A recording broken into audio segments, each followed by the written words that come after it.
Bismillahirrahmanirrahim. Assalamualaikum warahmatullahi wabarakatuh. Waalaikumsalam warahmatullahi wabarakatuh. Innal hamdalillah nahmaduhu wa nasta'inuhu wa nastaghfir wa nastahdi wa na'udzu billahi min syururi anfusina wa min sayyiati a'malina. Man yahdihillahu fala mudilla lahu wa may yudlilhu fala hadiya lahu. Asyhadu an la ilaha illallah wahdahu la syarika lahu wa asyhadu anna Muhammadan abduhu wa rasuluh arsalahu bil huda wa dinil haqq basyiran wa nadhiran wa da'iyan ila Allah bi iznihi wa sirajan munira. Qala Allah ta'ala fi kitabihil karim ba'da na'udzu billahi minasy syaithanir rajim. Bismillahirrahmanirrahim. Rabbul masyriqi wal maghribi la ilaha illa huwa fattakhidhu wakila fasbir ala ma yaquluna wahjurhum hajran jamila wa dharni wal mukadzibina ulil ni'mati wa mahilhum qalila. Wa qala an-nabiy sallallahu alaihi wasallam kun fid dunya ka'annaka gharib aw 'abirus sabil aw kama qala an-nabiy sallallahu alaihi wasallam. Amma ba'du. Alhamdulillah, puji syukur senantiasa kita panjatkan kehadirat Allah Subhanahu wa ta'ala yang telah menganugerahkan kepada kita begitu banyak kebaikan, begitu banyak nikmat, terutama pada kesempatan yang berbahagia ini kita diberikan Allah Subhanahu wa ta'ala kenikmatan umur sehingga kita masuk dan bisa masuk pada tahun 1445 Hijriah. Kita telah melewati 1 tahun Qamariyah dari 1444 Hijriah, kita masuk pada tahun 1445 Hijriah. Kita bersyukur kepada Allah Subhanahu wa ta'ala bahwa Allah memberikan kepada usia kita ini sesuatu yang bermanfaat, yang kita jadikan sebagai modal utama di dalam kehidupan, terutama di dalam beribadah kepada Allah Subhanahu wa ta'ala. Waktu ini adalah modal utama karena idza jaa ajaluhum, kalau sudah datang ajalnya, sudah habis masanya, sudah habis waktunya kita di atas dunia ini, fala yastakhiruna sa'atan wa la yastaqdimun. Kita tidak bisa memajukan dan kita tidak bisa memundurkan. Makanya hidup di atas dunia ini jangan sampai berlalu begitu saja tanpa makna. Terutama kita-kita yang sudah usia 40 tahun ke atas. Ulama menyampaikan bahwa di usia 40 tahun ke atas ini adalah batas penentuan. Kita berada di atas kebaikan dan kebenaran, atau kita terperosok terus jauh sampai masuk ke jurang kemaksiatan dan dosa. Ini adalah perubahan balik keadaan kita. Makanya ulama mengajarkan kepada kita doa di penghujung tahun yang tidak sempat kita adakan kemarin karena Saya baru selesai sakit ini pun sebenarnya masih kurang sehat. Suara saya masih kurang pas, badan saya, kaki juga ini masih sedikit pegal. Kita minta kepada Allah, ya muhawwilal ahwal, wahai zat yang membolak-balikkan keadaan seseorang, membalikkan keadaan. Hawil halana ila ahsanil hal. Balikkanlah keadaanku kepada sesuatu keadaan yang terbaik dalam pandanganmu, dalam ridhamu, ya. Bisa jadi memang kita tidak punya apa-apa. Bisa jadi kita tidak memiliki apa-apa. Tetapi mungkin itu adalah yang terbaik yang Allah berikan kepada kita. Yang penting kita berhusnuzon kepada Allah dan senantiasa beribadah kepada Allah Subhanahu wa taala. Semoga itu adalah tanda bahwa Allah meridhoi sisa-sisa hidup kita yang diberikan. Dan tentunya kita harus memaknai peristiwa demi peristiwa yang berada di hadapan kita, untuk kemudian kita jadikan sebagai pelajaran. Yaitu misalnya, bisa tidak diisi yang kosong biar tidak datang setan. Biasanya setan itu datang di, ya, makanya saya sudah ajarkan kepada kita semuanya. Bisa. Ini kelakuannya setan itu biasanya masuk di celah-celah. Ini Ya, ya, alhamdulillah. Saya jelaskan kemarin ya dalam pertemuan malam Selasa bahwa perbedaan antara halaqah sama majelis. Kalau halaqah itu kita melingkar, kalau majelis itu berhadap-hadapan. Kalau belajar itu berhadap-hadapan, talaki, dicontohkan oleh baginda Rasulullah dengan malaikat Jibril, berhadap-hadapan. Makanya kalau orang mau dikasih ijazah itu adabnya itu berhadap-hadapan. Ya. Karena kalau saya kasih ijazah kan saya minta di depan semuanya, karena itu adabnya. Jadi kalau kalian semua mengasih ijazah seseorang, jangan dari balik samping. Itu tidak ada adab. Sebanyak di depan. Itu baru namanya memberikan ijazah. Itu contohnya yang dicontohkan oleh malaikat Jibril dengan baginda Rasulullah SAW. Assalamualaikum. Masya Allah. Barakallahu.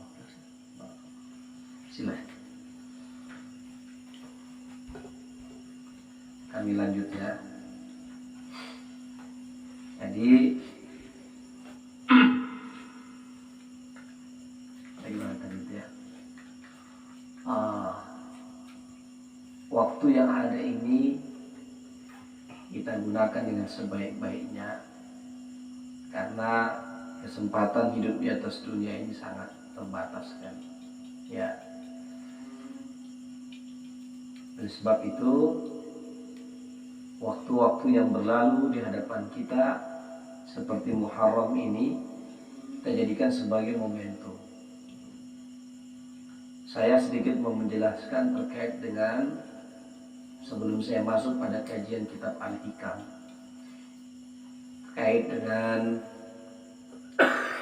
persoalan hijrah. Ya, berhijrah ini adalah syariat yang Nabi ajarkan dan Allah tuntut kepada kita. Ini adalah sunnah Rasulullah, ya, untuk kemudian kita amalkan. Di dalam Al-Quran Allah Subhanahu wa ta'ala berfirman, innal ladina amanu wal ladina hajaru wa jahadu fi sabilillah ulaika yarjuna rahmat rabbih ulaika yarjuna rahmatullah wallahu ghafurur rahim. Sesungguhnya orang-orang yang beriman adalah mereka yang berhijrah dan berjihad di jalan Allah. Jadi ada dua hal yang dibawa beriringan dengan orang yang beriman. Beriman, iman, hijrah, sama jihad. Tiga poin ini. Ulaika yarjuna rahmatullah. Mereka itu adalah orang-orang yang berharap kepada rahmat Allah. Wallahu ghafurur rahim. Dan Allah Maha Pengampun lagi Maha Penyayang. Jadi umat Islam atau orang-orang yang beriman harus senantiasa melakukan tiga hal ini. Yang pertama, dia mesti beriman dan menguatkan imannya. Yang kedua, dia mesti berhijrah. Dan yang ketiga, dia mesti berjihad. Kalau begitu kita perang, Ustaz. Sebentar, saya belum selesai kajian. Saya akan jelaskan satu persatu, supaya kita letakkan konteks ini pada tempatnya. Konsep ini pada tempatnya, supaya kita jangan serampangan, ya. Orang-orang yang beriman pasti akan melakukan hijrah. Hijrah ini diambil dari kata bahasa Arab hajara yuhajiru hijratan, ya. Orang yang berhijrah disebut dengan muhajirun. Hijrah artinya adalah berpindah. Hijrah memiliki dua makna. Yang pertama adalah berpindah tempat. Yang kedua berpindah keadaan. Hijratul makan wa hijratul hal. Jadi ada dua hijrah. Berkaitan dengan hijrah tempat, ya kita sudah hijrah dari Jawa ke sini, dari Sulawesi ke sini, ya kita sudah hijrah dari mana-mana, dari Kalimantan ke sini, kita sudah hijrah tempat. Kenapa kita hijrah? Untuk mencari karunia Allah. Kita dipersilakan untuk mencari karunia Allah di atas muka bumi yang luas ini. Berhijrahlah. Ya, insyaallah mudah-mudahan bumi Allah ini luas untuk kita gapai rezekinya. Makanya orang-orang merantau, ada istilah merantau, ya, susah hidup di daerah Jawa sana misalnya, dia pindah ke Sumatera atau dia pindah ke Kalimantan, bahkan jauh lagi dia pindah ke Papua untuk cara orang mencari sesuap nasi. Itu namanya hijrah tempat. Yang kedua, ada yang namanya hijratul hal, hijrah keadaan. Hijrah keadaan. Dari keadaan yang tidak baik menuju kepada keadaan yang baik. Dari keadaan yang buruk menuju kepada keadaan yang bagus. Dari keadaan yang baik menuju kepada keadaan yang lebih baik lagi. Dari keadaan yang bagus menuju kepada keadaan yang lebih bagus lagi. Oleh sebab itu Imam Al-Ghazali memetakan manusia itu dengan 4 keadaan. Ada orang yang hari ini lebih baik daripada hari yang kemarin. Itu orang yang terbaik. Ada orang yang hari ini sama saja, pedowai sami mawon dengan hari kemarin, seri. Ya. Ada orang yang hari kemarin sama hari kesini, hari sekarang sama buruknya. Ada orang yang hari ini lebih buruk daripada hari yang kemarin. Dua hal yang tidak baik, dua hal yang baik. Ya. Oleh sebab itu kita melihat hal kita di tahun 1445 Hijriah ini. Ya, apakah keadaan saya ini sudah menuju kepada keadaan yang lebih baik lagi? Dari segi, tentu yang paling ditekankan adalah dari segi ibadah. Ditekankan adalah dari segi ibadah. Karena yang kita akan bawa di hadapan Allah adalah amal-amal kita. Ya ayyuhalladzina amanu taqullaha wal tanzur nafsum ma qaddamat lighad wattaqullaha innallaha khabirum bima ta'malun. Wahai orang-orang yang beriman, bertakwalah kamu kepada Allah Subhanahu wa taala. Dan hendaklah setiap diri memperhatikan bekal apa yang akan dia bawa esok hari. Sesungguhnya, dan bertakwalah kepada Allah, sesungguhnya Allah Maha mengetahui apa yang kamu kerjakan. Bukan yang kita bawa bekal nasi goreng kita buat sebanyak-banyaknya. Bukan kita siapkan kopi sama air panas untuk kita bawa ke liang lahat. Bukan. Ya, bekalan apa yang kita mau bawa nanti ke akhirat? Bekalan takwa itu. Fatazawwadu fa inna khairaz zadi taqwa. Berbekallah kamu, dan sebaik-baik bekal itu adalah takwa. Nah, ini yang harus kita perhatikan dengan seksama. Ya, makanya selalu saya ulang-ulang, selalu saya peringatkan kepada diri saya sendiri dan kepada kita semuanya, perhatikan diri kita masing-masing. Karena hidup kita ini tidak ada yang tahu kapan akan berakhirnya. Tiba-tiba kita jalan, sudah. Tetapi yang pasti adalah usia 60 tahun itu pasti kalau sampai. Oh ummati al-umruhu situna aw sab'una. Umur umat itu 60 sampai 70 tahun. Dan kata Nabi menyambungkan hadisnya lagi, sedikit yang sampai 70. Kebanyakan 60, bahkan belum sampai 60 sudah meninggal. Dan kita mau juga kalau bisa hidup ini jangan sampai lewat 60 lah.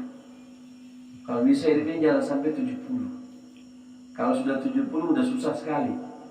Atau jangan sampai 80. Kalaupun kita dapat orang yang 80, seperti orang tuanya Bang Isan, 80 ya beliau. Itu tinggal satu, tinggal atuk lagi. Tinggal satu mungkin yang di 16. Tinggal beliau lah. Alhamdulillah beliau masih segar. Tapi kebanyakan kalau udah sampai usia 70 tahun ke atas, tenaga dah kurang. Nengoknya dah kurang. Makanya usia-usia kita yang masih bisa duduk, saya kemarin itu waktu sakit, kurang lebih saya 7 hari, 7 malam, nggak bisa saya tekuk saya punya kaki ini. Saya merasa sekali itu sholat tidak enak. Kenapa? Biasanya kita sholat pakai kepala sejajar dengan kaki sujud lama, itu enak betul. Begitu tidak bisa sujud, saya bilang, ya Allah, Engkau benci aku ini. Sehingga Engkau tidak izinkan aku sujud kepadamu. Ada itu dalam hati itu perasaan gitu. Ya Allah. Ataukah Engkau memberikan aku pelajaran, ya, betapa nikmatnya sujud kepadamu ini. Ya, waduh, saya macam-macam itu perasaan, ya Allah. Ya, tapi saya nak usul-usul itu setan kalau usul itu. Jangan Allah sudah benci sama kamu ini, Humaydi. Makanya kamu tidak disuruh sujud sama dia. Karena kenapa? Orang-orang yang tidak akan sujud kepada Allah di dunia tidak diizinkan sama Allah untuk sujud di akhirat. Ingat ini baik-baik kata-kata saya. Ya, orang-orang, Nabi SAW mengatakan, orang yang tidak diizinkan sujud di hadapan Allah adalah orang-orang yang tidak pernah sujud kepada Allah di atas dunia. Mungkin saja dia asam urat sehingga tidak bisa sujud kepada Allah nanti di akhirat. Atau penyakit apa? Dan iman tidak bisa sujud. Tidak bisa dia sujud di hadapan Allah nanti di akhirat. Ya. Orang dalam surga pun ketika melihat Allah membuka hijabnya, itu semua langsung tersungkur sujud di hadapan Allah. Tapi Allah kata, bangkitlah wahai hambaku, sudah cukup kalian beribadah kepada aku. Sekarang nikmatilah segala kenikmatan yang telah kujanjikan kepada kalian semua. Innallaha la yukhliful mi'ad. Sesungguhnya Allah tidak akan ingkar dengan janji-janjinya. Padahal tidak sedap betul-betul sholat sambil duduk itu. Nah, perasaan macam tidak sholat saja. Perasaan macam tidak sholat. Nanti akan kita alami mungkin. Makanya kita berdoa, ya Allah, Kalau bisa berdoa ya, saya merasakan dan saya berdoa sama ya Allah, jangan kau cabut nikmat sujud ini kepadamu. Jangan kamu cabut. Kalaupun sakit jangan sampai saya tidak bisa sujud kepadamu. Karena menikmati saat sujud di hadapan Allah itu adalah nikmat di atas dunia yang tiada terkira.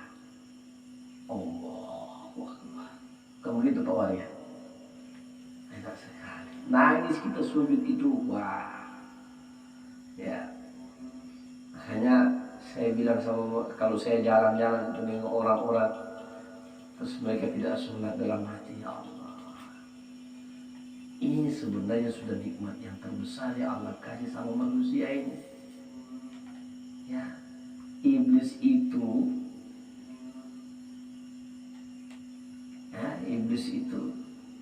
sebenarnya dia menyesal sekali tidak bisa sujud lagi kepada Allah, karena Allah sudah laknat dia. Padahal dia itu ahli sujud, ahli sujud dia. Kalau dia sujud itu sampai membekas itu batu, dia sujud lama. Tapi karena dia melanggar satu perintah Allah, Allah keluarkan dari rahmatnya, dia tidak bisa sujud kepada Allah sampai hari kiamat. Dia sehat, dia kuat, tapi Allah tidak izinkan untuk sujud kepada Allah. Kita ini sehat, jaga sujud kita kepada Allah.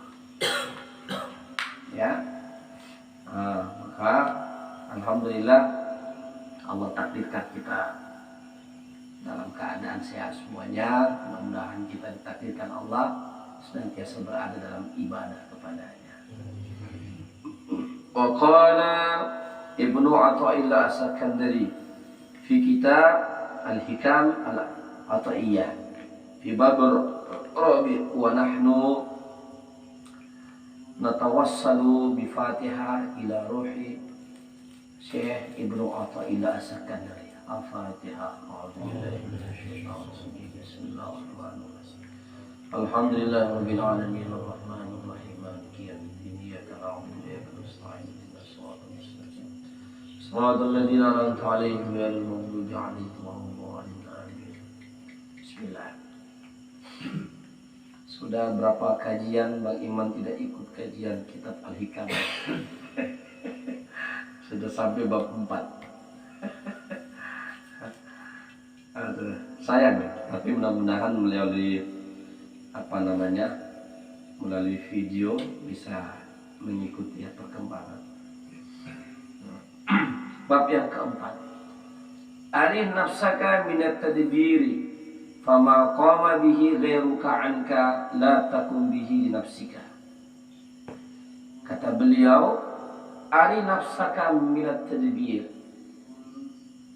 istirahatkan dirimu dari merencanakan mengurusi kehidupan dunia. Fama qama bihi ghairuka anka la takum bihi li nafsika. Ya, maka apa saja yang telah ditetapkan oleh Allah atas dirimu tidak perlu engkau turut campur kepadanya. Wah, ini menarik sekali kata-kata beliau. Ya, fama qama bihi ghairuka anka la takum bihi li nafsika. Karena segala urusan yang telah ditetapkan bagimu berlaku, ya, untukmu, yang telah diatur oleh Allah, kamu jangan ikut campur. Ya, kita coba untuk menjelaskan apa itu tadbir.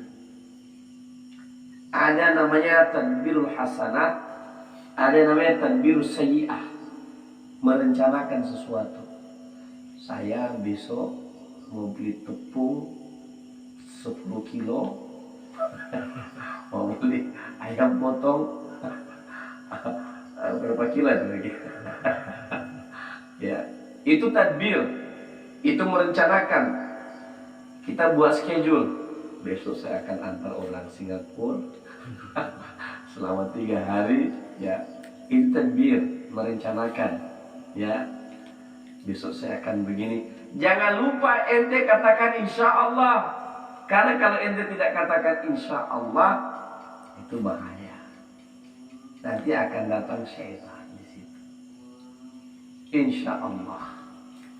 Itu aja masih dicela.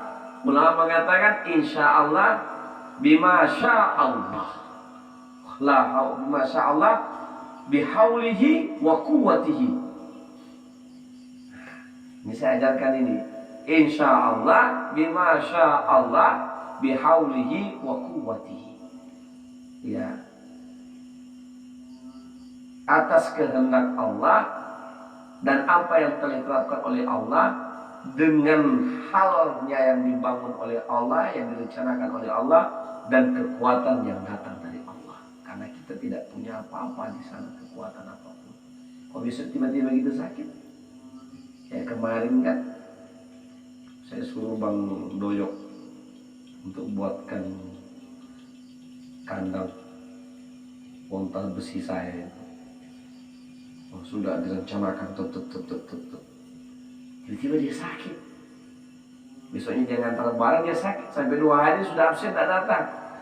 Saya bilang, baru saya mau kaji ini besoknya di masalah tadbir. Allah sudah ajarkan sama saya, kamu jangan merencanakan sesuatu tanpa kamu melibatkan Allah. Nanti kamu akan nyalahin siapa-siapa. Gara-gara dia nih, gara-gara sakit ini, gara-gara ini nih, gara-gara pola ini, gara-gara keadaan ini. Bahaya. Kita nyanti ruwet. Kita pusing kepala. Ya. Makanya orang-orang terlalu banyak schedule itu capek dia. Ta'ab minat dunia, dia akan letih di dunia ini. Dia akan letih. Ya, dia akan letih. Ya. Tapi kalau yang direncanakan itu yang baik-baik, tidak apa-apa. Ya. Tapi kalau misalnya dia merencanakan yang baik terus gagal, tak usah disalahkan siapa-siapa. Memang sudah begitu takdir Allah berlaku. Ya kadang-kadang kita merencanakan sesuatu kemudian gagal, semua macam-macam yang kita saja, sehingga naik emosi kita. Maka seorang yang sudah belajar ilmu kitab Al-Hikam, dia melihat keadaan itu bukan keadaannya, tetapi melihat siapa yang membuat keadaan itu berlaku. Ini ilmu Al-Hikam ini. Makanya orang-orang yang masuk di kitab Al-Hikam itu sudah selesai pengajiannya, tasawufnya, zikirnya sudah agak lama. Nggak boleh langsung spontan baru belajar. Baru ini makanya saya kadang-kadang, ini anak-anak baru junior kan, baru sudah belajar kitab yang bisa nggak diterima nanti ini. Karena ini baru nanti masalah cahaya yang datang ke dalam kolbu, yang macam-macam nanti dibahas di sini. Ini baru masalah takdir aja nih. Supaya kenapa? Supaya kita tidak bergantung kepada keadaan yang di luar keadaan yang Allah sudah bangun. Agar apa? Agar kita tidak mencela. Nanti kalau begitu kita mencela Allah. Tidak.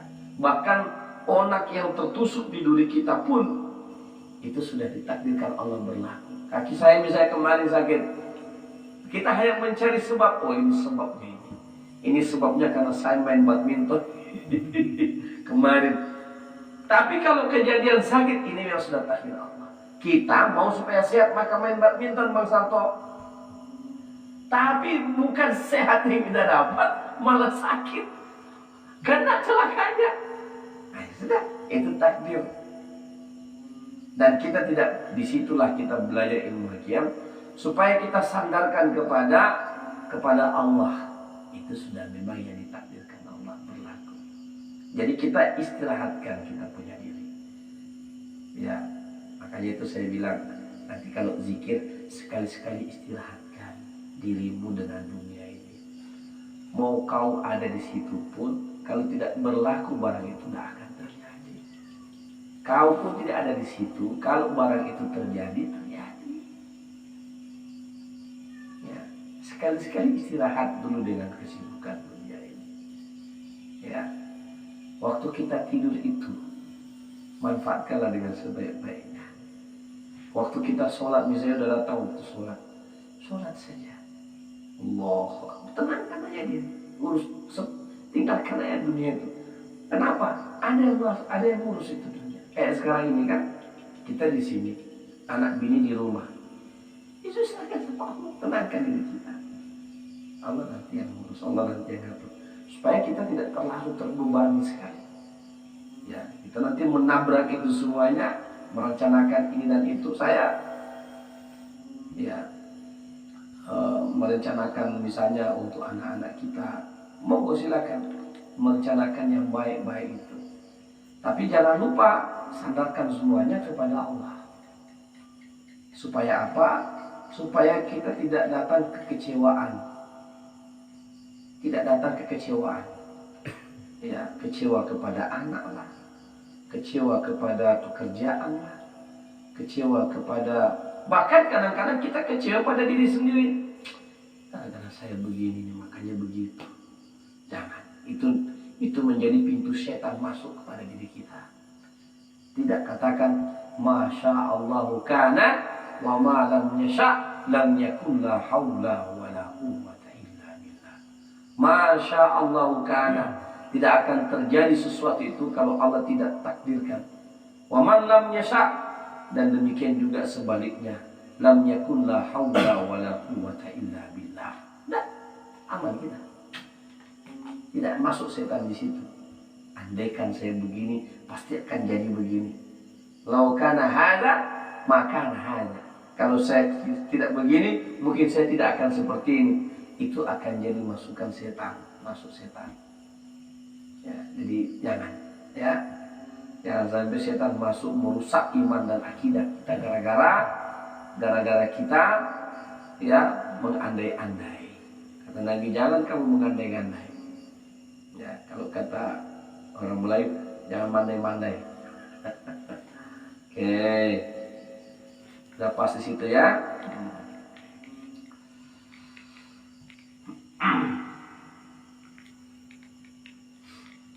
Jadi sekali-sekali kita mesti istirahat.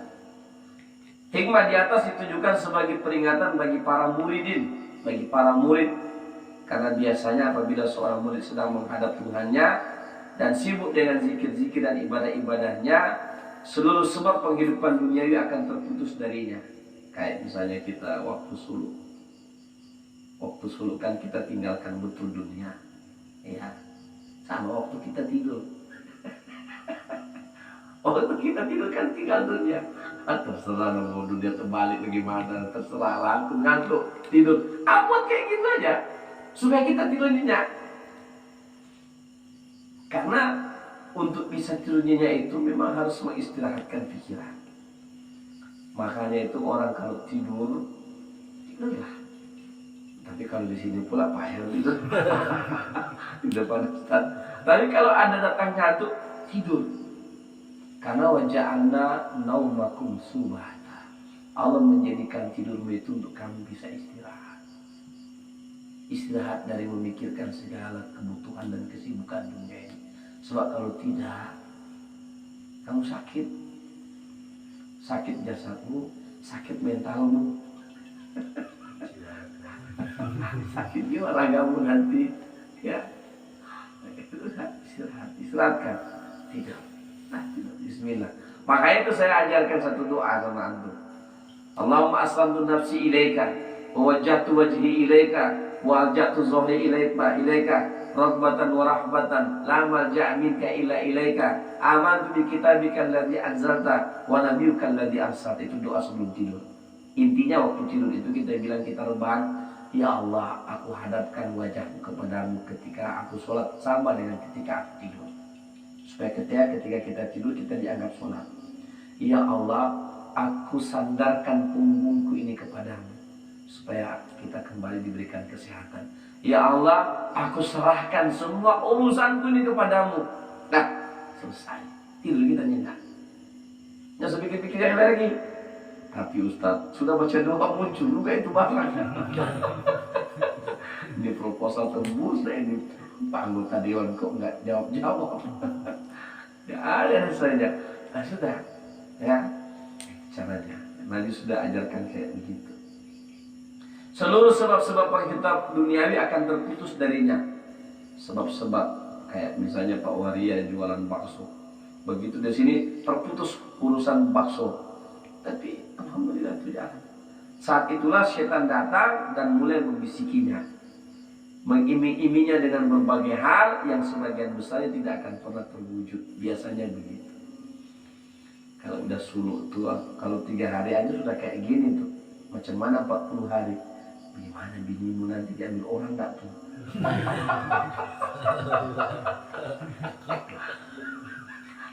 Nggak sabar lah. Gimana nanti? Akhirnya begitu kita putus hubungan dengan dunia, cut, HP-nya nggak ada.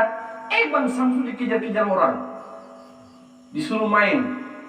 Sudah berhenti pun dia nggak kasih kabar, tetap dikejar. Akhirnya dia main. Memang Allah takdirkan. Wah, yang saya salut di tempat ini adalah Bang Haidi. Jauh dari istrinya. Luar biasa tawakalnya. Coba Bang Maria. Coba Bang Maria. Ada bisa Bang dia. Tak bisa dia jauh dari istrinya. Atau sebaliknya istrinya tak bisa jauh sama beliau. Ya.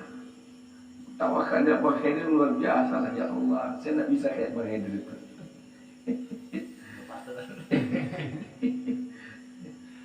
Bisikan setan itu kemudian akan membuat si murid lalai, bahkan meninggalkan kebiasaan zikir dan ibadah. Ini yang dikhawatirkan. Ya. Nah itu sering terjadi sih. Sering terjadi. Ya. Karena terlalu dengan sebuah cita-cita. Bukan optimis apa namanya itu. Ambisi dengan sesuatu, tidak membersamakan Allah dalam hal itu, maka Allah cerai-beraikan urusannya dan dia pun juga semakin jauh dari Allah. Allah cerai-beraikan urusannya dan dia pun juga semakin jauh dari Allah. Ya, maka sebelum kita dibuat Allah tertunduk-tunduk betul, jangan sampai pula terjadi begitu. Allah itu kalau dia mau kohan dia buat, ya ada saatnya itu. Begitu dia di atas viral misalnya kan, viral nih, oh dikasih tumbang sama Allah sekali, zap, jatuh, dihina lah, ngapalah segala macam, ketangkap lah. Masya Allah, mudah bagi Allah, gampang sekali bagi Allah. Ya, maka itu sandarkan sama Allah semuanya. Bahkan dia bisa saja meninggalkan kebiasaan berzikir kepada Allah. Ini sudah udah dijelaskan sama Ibnu Athaillah. Ya, makanya saya buat 1 minggu itu 2 kali. Saya ngerti semuanya sibuk dengan kegiatan pekerjaan. Ada yang Ustaz, saya mungkin 1 minggu sekali lah bisa hadir malam Jumat. Nama alif nafsaka, ya, minat tadbir, istirahatkan dulu pikiran dan jasad manimu itu dengan urusan duniamu. Bagi waktumu. Ada yang minta itu Ustaz, nanti saya boleh saya ikut? Boleh. Ustaz, nanti kalau sudah bulan terang, saya boleh aktif lagi Ustaz, boleh? Boleh.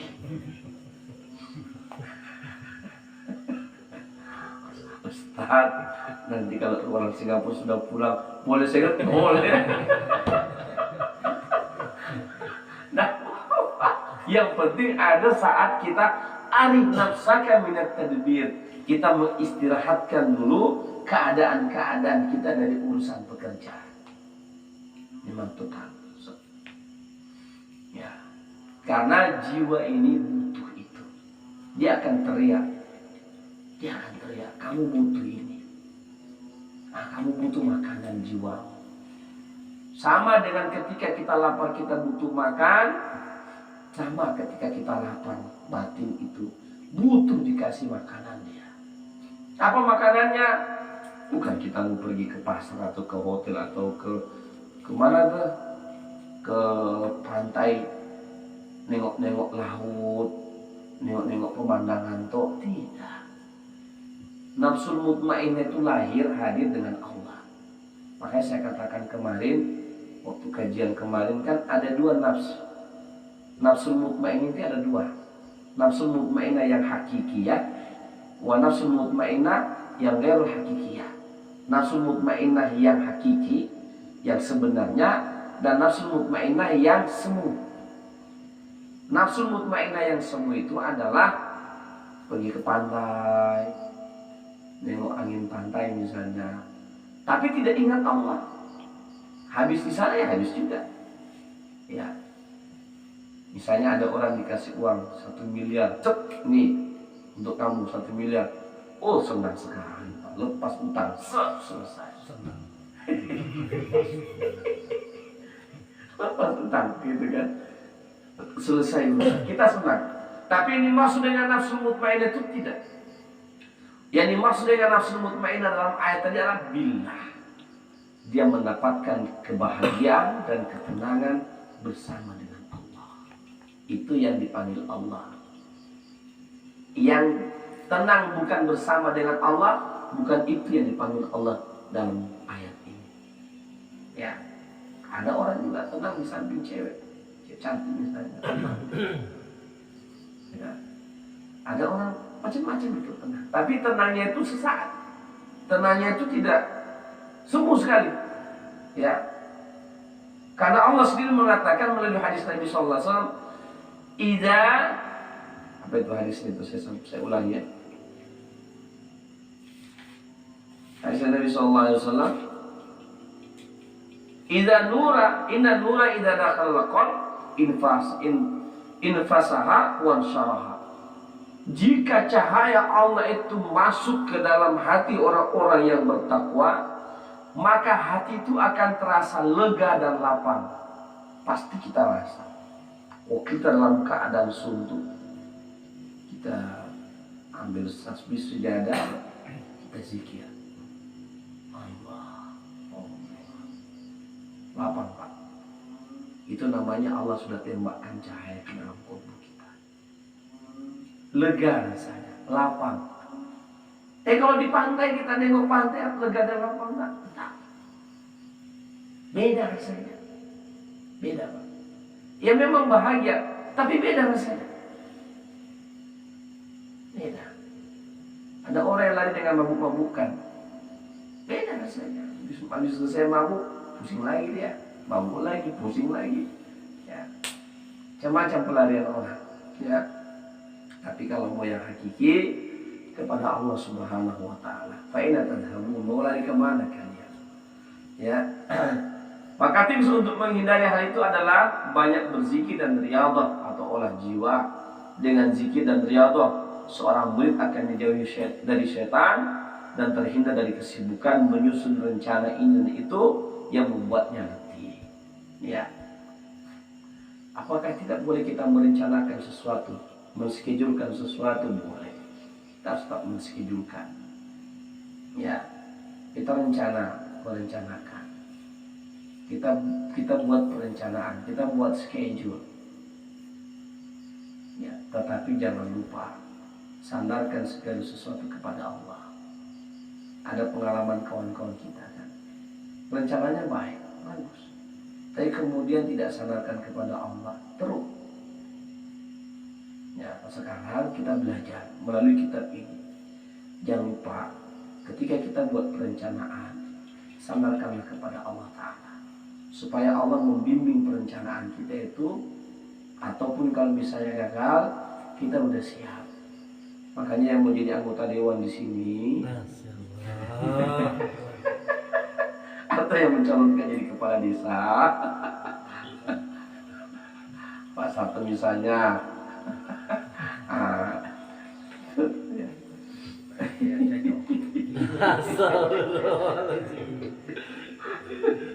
Allah. Bang Maya kan calon kepala desa.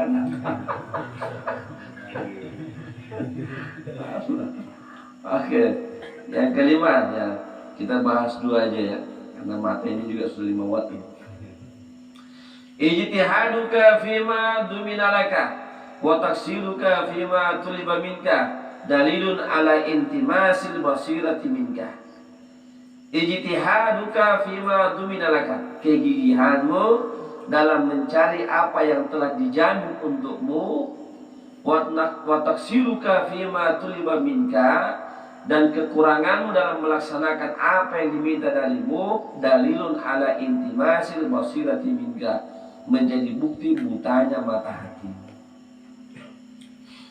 Ya, kamu disuruh beribadah kepada Allah, tapi kamu itu membagi waktumu 80% kamu urusan dunia, 20% hanya urusan akhirat. Tiba kamu mau senang aja baru kamu mau sholat. Tiba kamu mau pengen aja baru kamu mau melakukan. Itu artinya kata beliau ini ya, itu artinya menjadi bukti butanya mata hati. Menjadi bukti.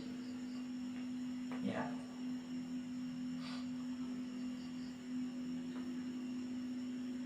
Kamu gigih sekali cari rezeki ini, mohon maaf, bukan saya yang ngomong ya, kitab ini ya. Kita udah belajar al-hikam nih, sudah agak dalam ini. Ya. Kamu gigih betul-betul, tapi kamu nggak gigih dalam ibadahmu. Kamu gigih kepada dunia, tapi kamu gigih tidak kepada, ini mohon maaf, kamu gigih kepada yang dia cipta, tapi kamu tidak gigih kepada yang mencipta barang itu. Bagaimana ceritanya? Kamu gigih mencari dunia, tapi dunia ini ada pemiliknya, siapa? Yang mencipta Allah. Kok kebalik itu? Dia ngomong, kan saya. Saya hanya meneruskan apa yang dia bilang. Contoh, misalnya, ini Pak Bupati, ini asisten, atau coba deh kita kasih contoh lah ya. Ini owner, pemilik perusahaan ya, pemilik perusahaan. Ya, kamu bersahabat betul melayani anak buahnya. Kamu apakah anak buahnya begini begono, tapi owner ini kamu cuekin. Gimana bisa kamu bisa naik karir? Dia yang punya. Kenapa kamu tidak minta? Kenapa kamu tidak menghamba betul-betul kepada yang punya? Dunia ini kan dicipta, yang menciptakan Allah. Loh, kita betul-betul gigih sama yang dia cipta, sementara yang mencipta tidak kita gigih kepadanya. Kan lucu. Ayo, ini analogi sederhana aja.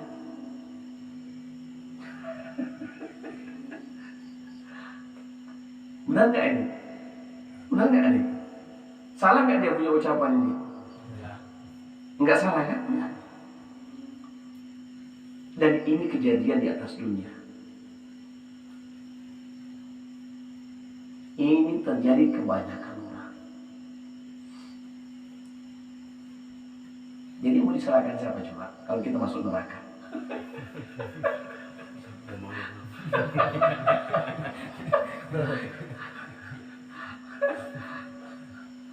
Saya yang punya dunia itu, saya yang punya akhirat itu, ya.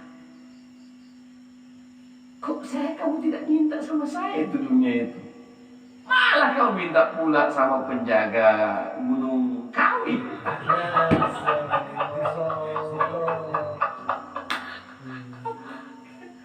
Ini jangan main tunjuk-tunjuk ya, enggak ya. Ya. Kita mau cari misalnya, cari harta atau apa segala macam di atas dunia ini. Yang punya itu semua adalah Allah Ta'ala. Minta sama Dia. Nah, ini yang beliau sampaikan seperti itu. Kegigihanmu dalam mencari apa yang telah dijamin untukmu, dan kekuranganmu dalam melaksanakan apa yang diminta darimu. Kita diminta oleh Allah untuk beribadah kepada Allah. Ayatnya jelas. Ya. Wa'mur ahlaka bis-shalah wastabir 'alaiha. La nas'aluka rizqan, nahnu narzuquka wal 'aqibatu lit-taqwa. Perintahkanlah kepada ahli keluargamu untuk mereka menegakkan sholat dan bersabar melaksanakan sholat itu. La nas'aluka rizqan, kami tidak minta kamu membayar apa yang sudah kami berikan. Ya. Nahnu narzuquka, bahkan sebaliknya kami yang kasih kamu rezeki. Andai kita ini diminta Allah suruh balas, ini mata saja disuruh minta dikembalikan harga mata, tidak bisa kita bayar harga mata ini. Dengan mata ini kita bisa melihat dunia yang indah, kita bisa bekerja dengan baik, ya kita bisa mengetahui ya uang itu nominal 1.150.000, kita bisa tahu semuanya. Karena kita punya mata sempurna. Coba kok diambil, kita tahu kita ini berapa nominalnya. Ya. Oleh sebab itu, ya masih banyak lagi nikmat yang Allah kasih sama kita ketimbang. Jadi ini saya kasih kesimpulan, ya kebanyakan manusia di atas dunia ini dalam pembahasan beliau adalah lebih gigih dalam urusan-urusan yang menyangkut masalah duniawiyah. Padahal urusan duniawiyah ini sudah diatur kadarnya oleh Allah. Kadarnya sudah diatur. Tetapi urusan akhirat ini yang bahayanya. Belum dapat jaminan kita.